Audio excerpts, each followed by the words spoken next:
கட்சி நிர்வாகிகள் எல்லாருமே சாதாரண குடும்பத்திலிருந்து வந்தவங்களாம். அதே தான் இங்கேயும் கேட்கிறேன், ஏன் வரக்கூடாதா? சாதாரண குடும்பத்திலிருந்து வந்தவங்க தான் பெருசு பெருசா சாதிச்சிருக்காங்க. இன்னும் சொல்ல போனா நம்மளுடைய கட்சி எளிய மக்களுக்கான கட்சி தானே.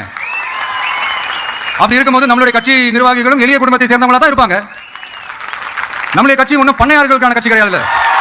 முன்னாடிலாம் அந்த காலத்துல பண்ணையாருங்க தான் பதவியில் இருப்பாங்க. இப்போ கொஞ்சம் உள்டா மாறிடுச்சு, பதவியில் இருக்கிறவங்களா பண்ணையாரா மாறிடுறாங்க. மக்களுடைய நலனை பத்தியோ நாட்டோட நலனை பத்தியோ வளர்ச்சிகளை பத்தியோ எதை பத்தியும் கவலைப்படாம பணம் பணம் பணம், எந்தெந்த வழிகளில் எந்தெந்த ரூட்லலாம். இப்படிப்பட்ட இந்த மைண்ட் செட் உள்ள இந்த பண்ணையார்களை அரசியலை விட்டே அகற்றுவதுதான் நம்மளுடைய முதல் வேலை. அது வந்து ஜனநாயக முறைப்படி நம்ம செய்யறதுக்கு தான் 2026 தேர்தலை நம்ம சந்திக்க போறோம். அந்த தேர்தலை சந்திக்க ரொம்ப ரொம்ப முக்கியமான விஷயம் பூத் லெவல் ஏஜென்ட்ஸ், BLA அப்படின்னு சொல்லுவாங்க. அது ரொம்ப ரொம்ப முக்கியம். ஏன்னா நீங்க பாத்தீங்கன்னா தமிழ்நாட்டில் அந்த பெரிய பெரிய கட்சிகளுக்கு தான் அந்த BLA எல்லாம் ரொம்ப ஸ்ட்ராங்கா இருக்கும்னு சொல்லுவாங்க. ஒரு அப்ராக்சிமேட்டா ஒரு 69,000 பூத்ஸ் இருக்கு. அது எல்லாத்துக்குமே பூத் ஏஜென்ட்ஸா நம்மளுடைய கட்சி தோழர்களை தான் நியமிக்க போறோம். கூடிய சீக்கிரமே பூத் கமிட்டி மாநாடுன்னு ஒன்று நடத்த போறோம். அன்னைக்கு தெரியும் தமிழக வெற்றி கழகம் எந்த ஒரு பெரிய கட்சிக்கும் கொஞ்சம் கூட சளைச்சது இல்லைங்க. அன்னைக்கு தெரியும் தமிழக வெற்றி கழகம் தமிழ்நாட்டில் முதல் சக்தியா, முதன்மை சக்தியா, பவர்ஃபுல்லா இருக்குதுன்னு அன்னைக்கு ப்ரூவ் ஆகும். இப்ப புதுசா ஒரு பிரச்சனை ஒன்று கிளப்பி விட்டுட்டு இருக்காங்க, மும்மொழி கொள்கை.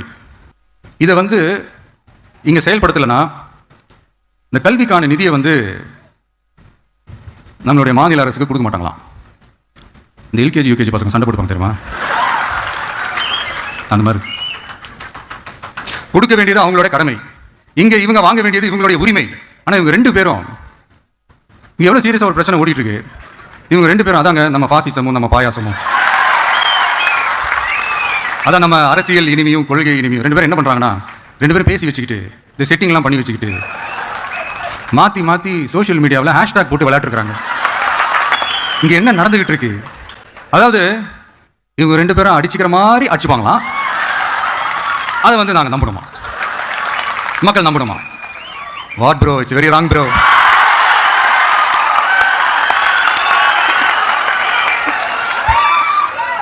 இதுக்கு நடுவில் நம்ம பசங்க உள்ள புந்து அங்க ஒரு சம்பவம் ஒன்று பண்ணிட்டு டக்குனு வெளியே வந்துடுறது. TVK for TN அப்படின்னு சொல்லி. யார் சார் நீங்களா? எங்க சார் இருக்கிறீங்க? ஸ்லீப்பர் செல்ஸ் மாதிரி. அதனால இதெல்லாம் மக்களுக்கு நாம சொல்லி புரிய வைக்க வேண்டிய அவசியமே கிடையாது. அவங்களுக்கே தெரியல எவ்வளவு பெரிய ஒரு ஏமாத்து வேலைன்னு. நம்ம ஊரு சுயமரியாதை ஊர். நாம எல்லாரையும் மதிப்போம், ஆனா சுயமரியாதை மட்டும் யாருக்காகவும் எதுக்காகவும் விட்டு கொடுக்க மாட்டோம். நாம எல்லா மொழிகளையும் மதிப்போம், அதுல மாற்றுக்கிறதே கிடையாது.